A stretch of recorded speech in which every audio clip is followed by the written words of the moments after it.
What's up, everybody? Welcome in to another edition of SSPN Recaps. I'm Jude, that's Ethan, and as always, we're about to talk some San Antonio Spurs today. The weekend started off bad, Ethan, but at least the Spurs were able to get a win against one of the teams in the bottom of the West, or excuse me, in the bottom of the league that they matched up against this weekend. Of course, Friday, the Spurs gave up a franchise record. Let me pull up the box score here, Ethan. 26 threes to the Charlotte Hornets. They shot 56%, 26 of 46 on the night. The last thing that we talked about last episode, Ethan, was perimeter defense, and that reared its ugly head in this one. It certainly did, Jude. And I'm always torn on these kind of games because was it our perimeter defense? Sure. But were the Hornets also just flaming hot and there's not a lot you could do when a team gets that scorching from deep? Also true. So I'm not going to give the Spurs 100% of the blame on this one. Obviously, having Victor there would have mitigated a lot of that because they can play a little more tight along the perimeter when he's behind you, and when he's not there, and it's old Bismack Biyombo, it's not quite the same. So they definitely deserve a little bit of the blame. At the same time, I know I'm kind of in between here. I'm not exactly blaming the team, but I'm also just trying to keep it realistic. Like when a team's this hot, there's very little anybody can do.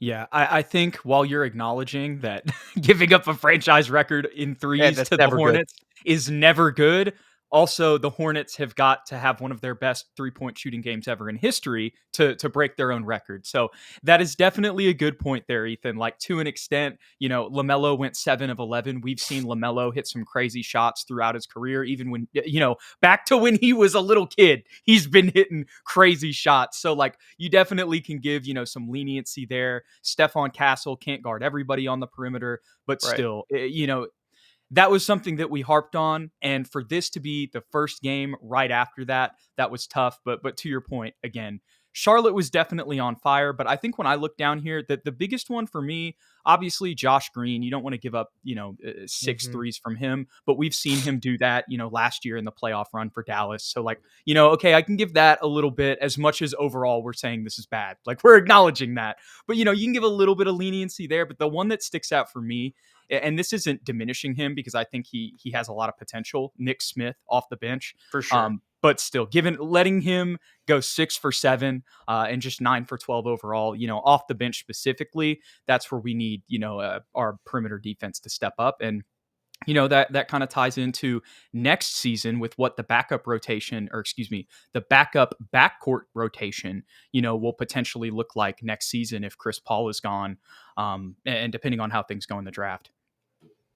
For sure. Honestly, this might be Nick Smith Jr.'s career high. I wouldn't be surprised. He only averages 9 a game, and we let him go for 26 off the bench. He literally had a point a minute. So you're right. That's kind of hard to scratch up as like a great shooting night. That should have been a defensive adjustment we may have made during halftime, but Yeah, nonetheless. and for the bench overall. But again, Blake Wesley did get 24 minutes. So if he's matched up on him, as much as we've harped on his perimeter defense, this is why we wanted to give somebody like him minutes, in these games late in the season, because then you can see, okay, if Blake Wesley's having a tough time against Nick Smith, maybe there really is something that we need to look at in the offseason, whether that's through the draft or free agency, to kind of address that if Chris Paul leaves. For sure. And to our credit, we did try literally every possible player in rotation. It wasn't quite our night. 100%. The only other takeaways I really have from this Charlotte game: good shooting night from Devin, good shooting night from Stephon. Like we mentioned, the perimeter defense. As much as the Hornets were on fire, we definitely did not play our best game in this one. Good rebounding as well. We out rebounded them by 10. That may have been just because we missed more shots, but we also took more shots. We took Look, 10 more shots than they did. how many times have we won the rebounding battle this season? Very, very few, to be It completely feels honest. like. And if you believe in plus minus, hey, my guy Malachi and Jordan McLaughlin plus 15, Harrison Ingram as well plus 15. Like those garbage minutes were big for them. Oh my goodness. There you go, Ethan. The other thing that I'll mention on this game, not the greatest shooting night from Keldon, but again, didn't force himself, taking 15 Yep. shots, was able to contribute in other ways on the floor. Again, not perfect, but the bigger thing for me, as Keldon has kind of been the story for us, Ethan, is people might see in the background, there's a little new accessory for you there that features our guy, Keldon Johnson. He bounced back in this New Orleans game. And, really, when you consider it, Ethan, since the All-Star break, the Charlotte game was probably Keldon's worst game. Other than that, one other game, I can't remember who it was against, but he had only 7 points and was 3 for 5, I believe, in a win. But Mhm. that wasn't a bad shooting night. He just wasn't forcing himself. That was really the worst night that we had seen since the All-Star break. And then he bounced back with 30 minutes, 7 for 12, 3 for 4 overall, 19 points, 5 boards, 3 steals for KJ in this one. We saw him Mhm. diving on the floor in the last game that we talked about. So continuing to see that. 3 steals for Devin in this one as well, as much as it was a little bit of a rough shooting night from him overall from the field, still was able to get to the line, get 22. And most importantly, Ethan, as much as losses are probably better for the Spurs long term, with how bad the team looked in that Charlotte game on Friday night, I'm glad they were able to bounce back and get a win just for the morale in the locker room. Yeah, for sure. And the Pelicans are 18 and 50. Like after losing to a 17 and 49 Hornets, you kind of need to win at least one of these games. I think we predicted 3 or 4 wins if you go back a week or two, Jude. And these were probably the two of the 3 or 4 games that we predicted the Spurs could win. So it was definitely important for the morale and the psyche and confidence of these players to win at least one. Because to be completely frank and honest, you should. Even without Mhm. Victor, like this team has enough talent to win these games. Yeah, we're not gonna have too many takeaways from these ones, y'all, as I'm sure you can understand. But the other thing that I'll mention, Mamu, he was able to contribute, with Mhm. almost close to 10 and 10 in both of the games, and he's only out there for about 15 minutes. So for him to come in and kind of have that, juice impact that we've seen for the past 2 seasons, good to see that. Again, how much are we taking away from that? I don't know, but I'd still be down to bring back Mamu as a third string four. Not against that. And then the other thing I would mention is Jeremy Sohan, also playing pretty consistent over the past 2 games this weekend. Nothing crazy. I know in the game against Charlotte, if you look at the plus minus, he was minus 19, but still shot well from the floor. I believe he had 14 in that game as well. Just kind of being the Swiss Army knife that we need him to be in this situation. So again, seeing consistency from Devin, Keldon, Jeremy, and Stefan, as much as Devin and Stefan didn't shoot well in this game, um, that's really all I'm looking for. And we were able to see that over the past 2 games. Again, if you want to criticize some things about Devin Vassell's, efficiency, like in this game, I totally get it. But just from what we've been asking from them, those 4 guys in these past 2 games, as much as, like I said, the efficiency in this one, you can nitpick, I'm really not too mad at it.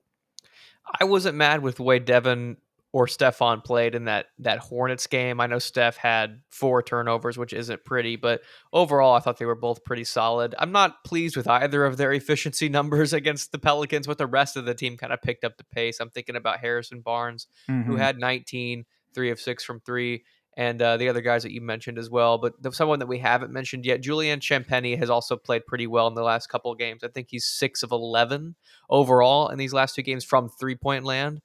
So he's starting to find his stroke again, find his confidence, and really it's in transition as a trailing 3-point guy as well as coming off screen. That's really where his bread and butter. And it seems like we've unlocked a little bit of Julian. Hopefully, he can continue to play at this pace for the rest of the year. Yeah, 100%. I wish I could add some more there, but honestly, that is pretty much Julian's game. And if he can just be a consistent shooter and a solid defender, 3 and D. That's that's it. all. That's all we need from Jules. The only thing that I'll add with Devin Vassell and Stefan is they were both able to contribute in other ways. You kind of see the Hmm. stat sheet filled up, and also both of them were able to get to the line and be For efficient sure. there. Again, not condoning 5 for 15 and 6 for 17, but if you're going to have a game like that, I think the reason that they won is because they were able to get to the foul stripe to still contribute, as well as you see 5 boards, 3 steals, 7 assists with the steal from Stefan. They were able to contribute in other ways as well. Yeah. Shout out the refs. We had 33 free Yeah. throws, and the Pelicans had 11. That is a drastic difference. So big shout out to Devin and Stefan. They were a majority of those for sure. The refs love this guy. They do in Yeah. San Antonio too. We're ready for that now. We went through years of having to deal with the opposite of that, so we'll take our W's where we can now. Yes, sir. Alrighty, Ethan. Well, that brings us to the wonderful game tonight, out in Los Angeles, where the Spurs will be playing two of the greatest players ever, in LeBron James and Luka Doncic. Well, he is a game time decision. Well, LeBron is out. I did not know that. The groin. And I was getting a notification about that. That's right. So it will only be one of the greatest players ever, potentially, that they will play. Now, if anybody gets mad about the hyperbole there with Luka Doncic, I think long term, Luka will end up being a Hall of Famer. Maybe I'm crazy for saying that. I don't think so, but just for No. anybody who might think that. No. Probably a little bit out of my britches there, Ethan, but sometimes we get some crazy comments. So it just came out of me. No, you're But good. Luka Doncic will probably play tonight, I assume, especially with LeBron out. But maybe this would be a game that they would rest him because they're playing us. But again, I would probably lean on that. And because that will probably be the case, I really don't expect much from the Spurs tonight. I wish I had more analysis. I would be very pleased if it's somehow competitive, but I don't really think it will be. Honestly, I think the only way that it's competitive is like if it's for the first three quarters and then they pull away. But honestly, I think it'll just be a blowout. Yeah, they're coming off a back-to-back. They did lose 4 games prior to this Phoenix win they had last night. And the Phoenix game was pretty close, but Luka had 33, 11, and 8, seems to finally be catching a rhythm. He talked about how he finally has a lot of open shots. I think they caught him on mic'd up. He said this is the most open he's ever felt. And then Austin Reeves, of course, is also cooking. He had a near triple-double He's against going Denver off. 2 games ago. They lost that game, but they're at home. They're warm because they played last night, so they shouldn't have to shoot any rust off. And I really don't think that we're going to be able to slow down Luka Doncic. So I too will come out on this really really skinny limb and say that the Lakers will win this game. 100%. I'll take the over on the spread up there at 9.5. I think the Lakers will win by more than that. Although I am interested to see how Stefan performs against Luka. That's always a fun matchup. I know he's only a rookie, but just like to see how he plays against some of the better guards in this league is always interesting. That's a good point, because as much as there's really not much to get excited about tonight, just to be completely honest. There are some individual matchups for those of you guys who are able to check this one out that maybe you could key in on. And I think perimeter defense with Stephon as well as Jeremy Sohan, those could be some things to watch.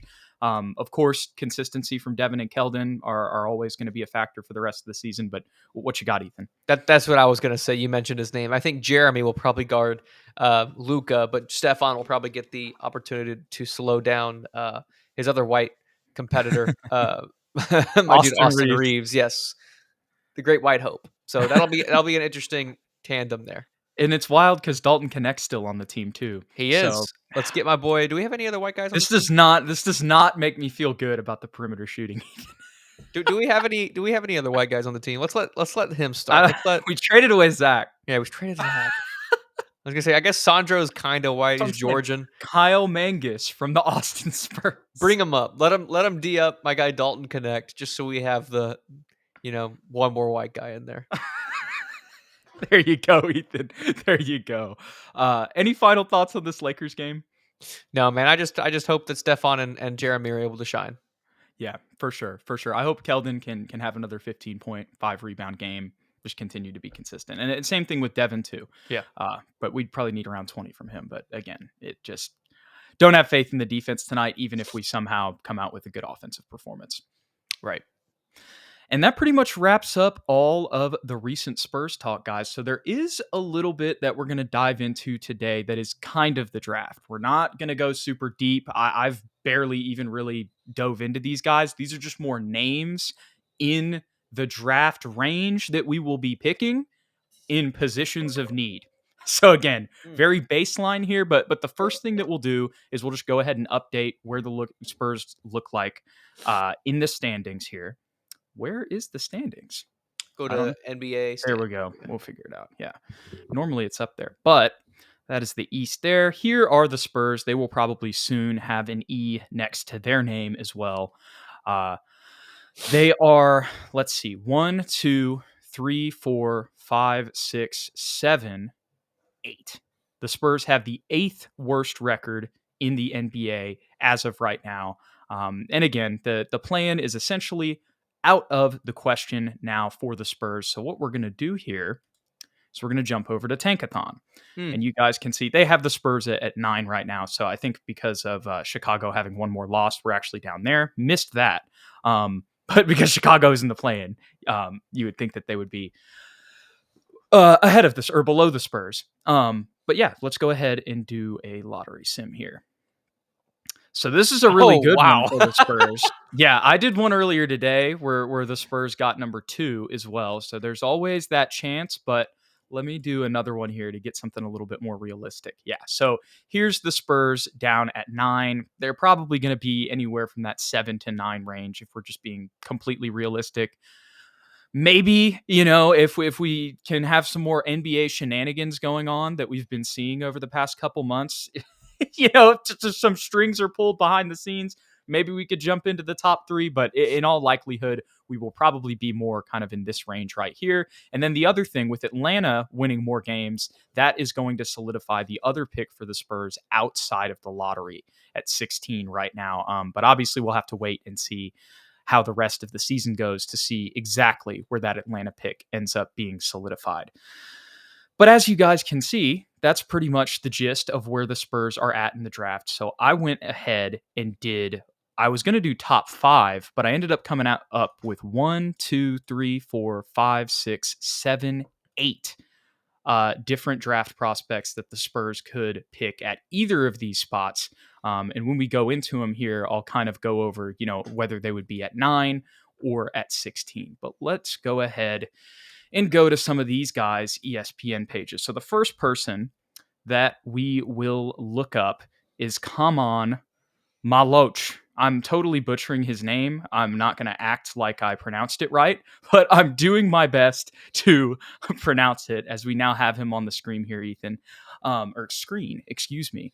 This season for Duke, he's averaging 8 points and 7 boards, but don't be fooled by that. He's had a 19 and 10 game, and obviously he's playing on the most talented team in the country, so that kind of affects his numbers.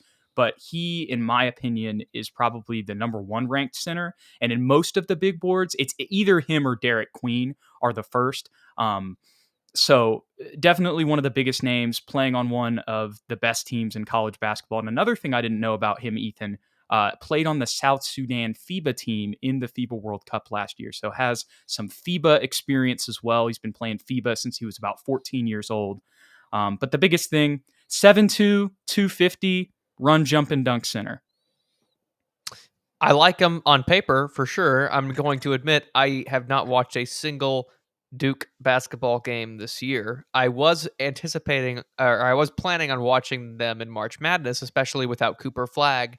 Obviously, I've heard of the Big Duke Center. That's what everyone calls him, the Big Mm-hmm. Duke Center. The Spurs should draft the Big Duke Center. This is obviously him. I'd like to see how he does in March Madness without his number 1 player. See if he elevates his game offensively, or if he just continues to be a run, dunk, and jump center. Run, jump, and block, dunk, center, whatever. Um, Mm-hmm. Either way, I'm fine with drafting him. I just think that his potential and upside we might get a better glimpse of without Cooper Flag to kind of lean on offensively. Yeah, he is very young. He's a freshman, so I believe he's 18, 19. They don't have his age here. That may be just because we're on the college page, but I know sometimes a lot of guys from the African countries. I know like Thon Maker, there was a dispute about his age Yeah. for a little bit. But I'm pretty sure Common Maluch is 18 now that I think about it, because when I was watching some of the FIBA highlights, they were mentioning how they Yep, he's knew 18. when he was 14. So yeah, no age disputes here for Kaman. But here's the bigger thing, Ethan. 8 points, 10 rebounds, 9 rebounds, 9 rebounds, 9 rebounds, 14 rebounds, 1 block, 4 blocks, 2 blocks, 2 blocks. Again, like you said, we're going to get a better look at his upside in the NCAA tournament. I think those high pressure situations tell a lot. And ideally, Duke will be around for a while. Another thing you mentioned, I could be wrong on this, so y'all correct us in the comments. We're just college basketball ignorant, to be completely honest with you. But I believe Cooper Flag is going to be okay for the tournament. I don't So think so. because he was out for the ACC tournament, like the conference Oh, tournament. maybe that's what I saw. Yes, he did get hurt, and he hurt his ankle, and he was ruled out for the ACC tournament. But for March Madness, I believe he might be back. I Okay, could hopefully I could that's be true. wrong. I could be wrong. I'm pretty sure that they did announce that he would be okay for March Madness. Fingers Um, crossed. yeah, but even if he is out, Ethan, I think it would only be like 1 or 2 games. Like if and with how good Duke is, like they were able to still win the ACC tournament, even without him. I Right. think they'll advance long enough to see him play again. But anyways, that's deep in the weeds. The point is, the Spurs need a backup center that can block shots, get rebounds, and Yep. just guard the interior. This is exactly that mold. For sure. I'm completely behind this pick. Let's go ahead and move on to the next one that I would also be okay with. And now I'd heard a little bit about this guy, Ethan. But when I watched him, I was a little bit surprised with what I saw. And as you can kind of see here on the right, we're going to pause it so we don't get any copyright stuff. But you see Derek Queen cashes a 3 for Maryland. You see that highlight down there.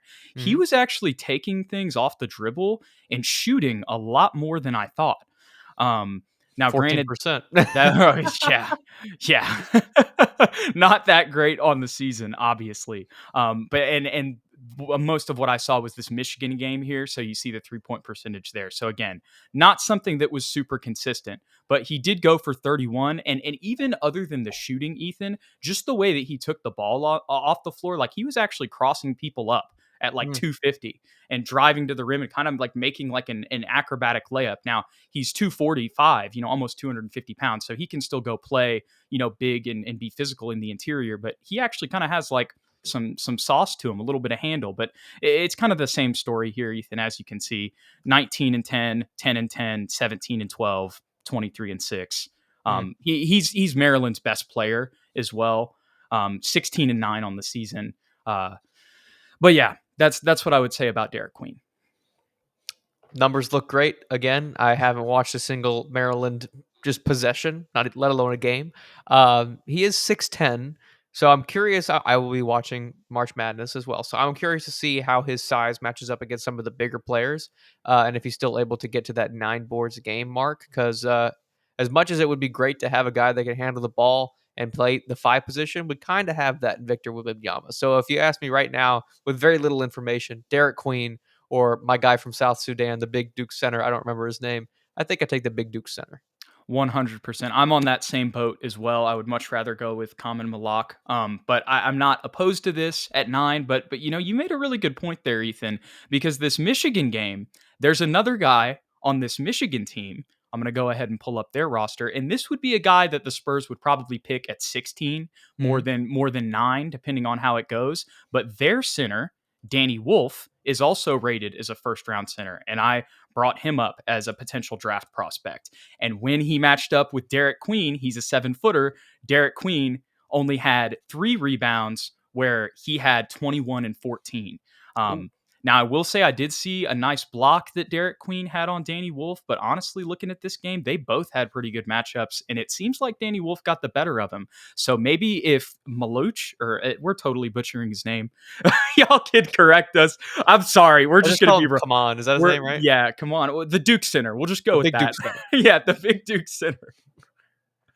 Oh my goodness. If he's already taken and you don't want to go with Derek Queen, here's somebody else that you could maybe go with later in the draft. But he's not the only option at center, Ethan. Another one is a guy from Georgetown, and let me pull him up. He is also ranked kind of in that teen range, kind of where we're at. Spelled his name wrong. Excuse me. There we go. And he is also another 6'10 guy, but he's a little bit bigger than Derek Queen. And I would say that his play style is a little bit more of, towards the basket. He's not taking the ball off the dribble or anything like that. But you do kind of see less rebound numbers from him overall, as much as Mm. he was able to contribute in the paint. I do like the idea of a Georgetown big. I mean, it says forward, not center, so maybe he's more of a 4 in the modern NBA. I'm not sure. I haven't watched a single play. But Georgetown has developed some real solid big men historically, maybe not recently. But I'm thinking back to Patrick Ewing and what's his name? Alonzo Mourning, just to name Mm-hmm. 2 guys. Like I like the idea of him, but again, haven't watched any play. Right. This is honestly the reason we're bringing all these guys up because we don't have the in-depth analysis on them right now. These are just names that you can watch of like, okay, here's who, like Danny Wolf and Thomas Sorber. Those are some potential bigs that we could get at 16 or 17, depending on how the rest of the season shakes out. If we go with somebody else, best player available at 9.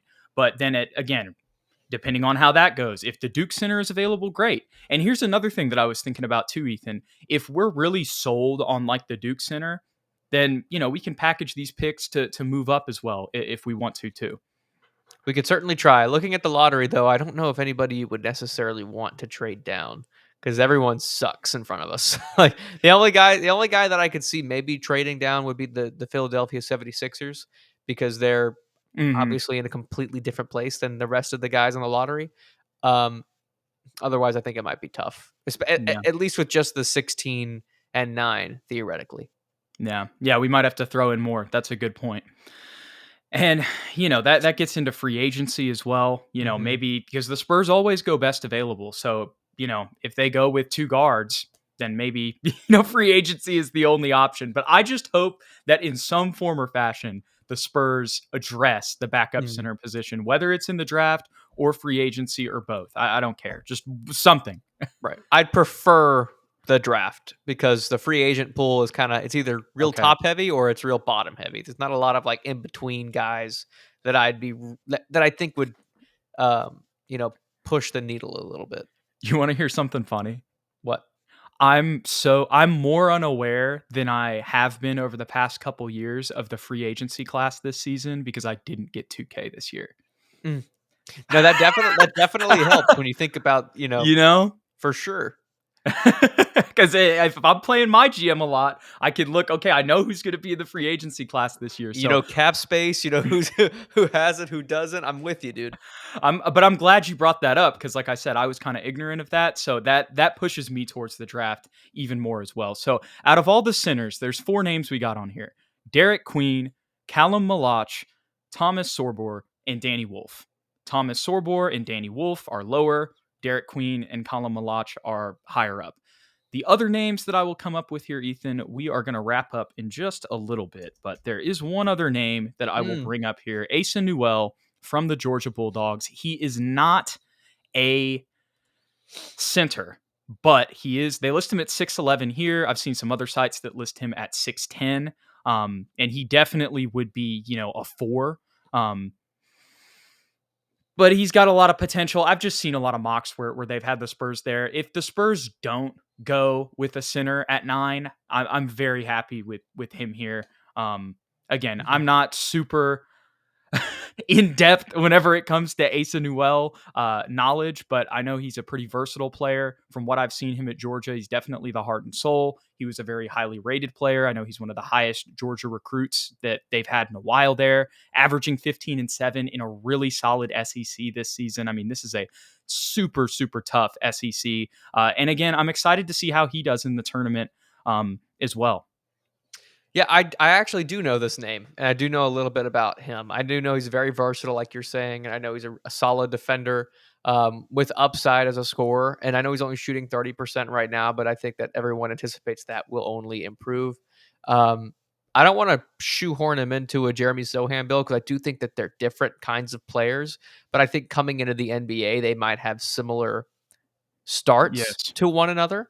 And the only worry I have about drafting an Asa Newell is that he would pretty much be off the bench. And depending on whether or not we bring back Harrison Barnes, that might even minimize his minute. I think we have to bring back Harrison Barnes, excuse me, but I think that might minimize his minutes even more.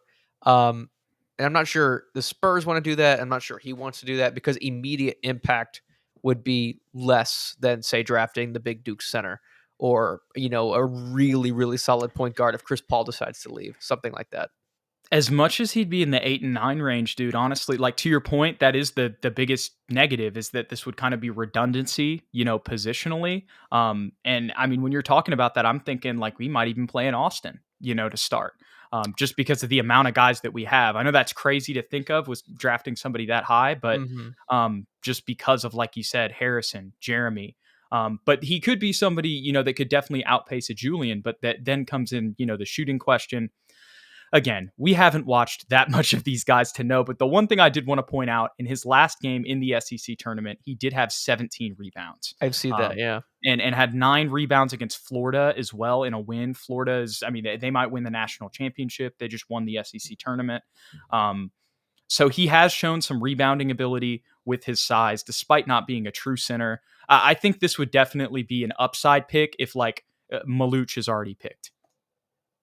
And like I said, I'm not mad at it. If we draft him at 9 and then at 16 we're able to get one of those guys that you were talking about, I forget his name, but the 7-footer Danny from Wolf. Michigan, Danny Wolf, or even Sorber, then I'm behind it, and maybe we can go out and find us a quality backup center in free agency, because he is very versatile, and I think in a year or two could prove to be very, very valuable. I think it would just be a real test of the coaching staff to try and figure out where he fits in the rotation, especially only shooting 30%. You don't necessarily want to play him next to Jeremy and a big, right? You kind of have to find a niche for him. Yeah. 100%, 100%. We got a hard stop today, guys, so we will catch y'all in the next one. I will mention Noah Asenge. He is a 6'8 forward who kind of would be redundant in the Jeremy sense, but from France, somebody you could eye in that 16 point or that 16 range. And then Nolan Traore, another point guard from France. We've kind of heard about them a little bit. That would be another name. If you get the Duke center in the first one, I would definitely be down with picking Traore at 16 as kind of an upside pick to maybe replace Blake Wesley. But that's all for us today. We gave you a little bit of the draft. We still, you guys could tell, we need to really dive into it, but we'll get into that all in the off season, and we will be back this Wednesday to recap the Knicks game. So we'll catch y'all then. Go Spurs, go. See y'all later.